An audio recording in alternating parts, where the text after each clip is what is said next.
run shuttles on lines. We'll probably have to really consider that. So I'm an operator, I'm going through, and I'm probably not running end to end, so what we would probably end up doing is, if we send an operator up there, gosh, he's not gonna be back for 2 hours, and, you know, that's gonna mean like 2 round trips and you're done with your day. And likewise, if you have a service anomaly, something even worse could happen. You could be, you know, an hour and a half away from your scheduled time off, and let's say we're scheduling them for 9 hours of work, and all of a sudden we're close to violation time by the time it's all said and done. So we may very well end up with downtown reliefs on all runs. You'll work a segment, and then you'll hand it off to another operator to work that segment. So the operators essentially can have 4 branches.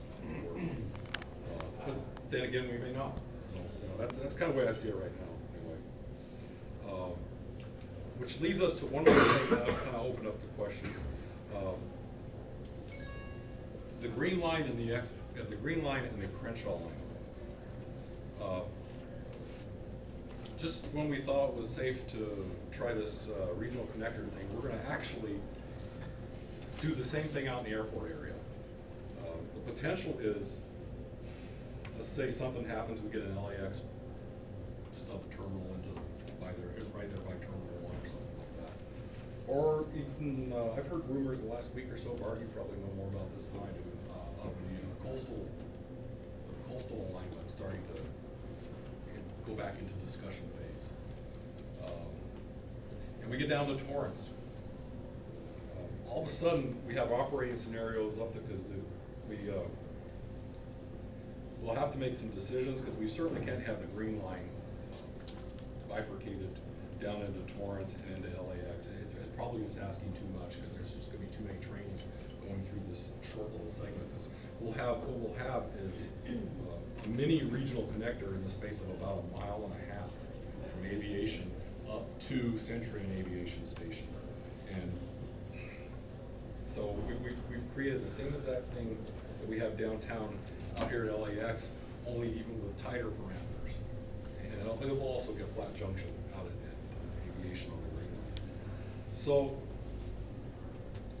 if one of your questions is, why don't you tie the Crenshaw line in with the Exposition line, this is the reason why we're not going to do it. We'll fight it to the death right now, at least from operations line. We have to keep them separated, because the moment 2 tracks are tied together there, and all of a sudden the whole system is tied together, and there's no, everything will stop. It'll just stop.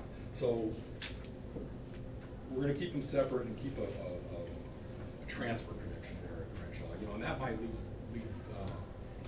to a better future for the Crenshaw project on its own, because if you're separate there, then that means you don't have to stop there, and maybe there's someday when that goes north from there into the mid-city area. Then all of a sudden the Crenshaw project, let's say South Bay is completed down into Torrance. I used to live down in Torrance. How many people have lived in Torrance? All right, Torrance. One of the amazing things about Torrance that I couldn't get over when I first came down here in '87, road line 443 and 444, most of the time 443. It was just always amazing, but the demographics of the line, the passenger movement line, it was always an off-peak line to the point of 100 people per bus. And in the afternoon, you bring the buses out of Palos Verdes, north just filled to the gills, and you get up to Artesia on Hawthorne, and the bus would empty out.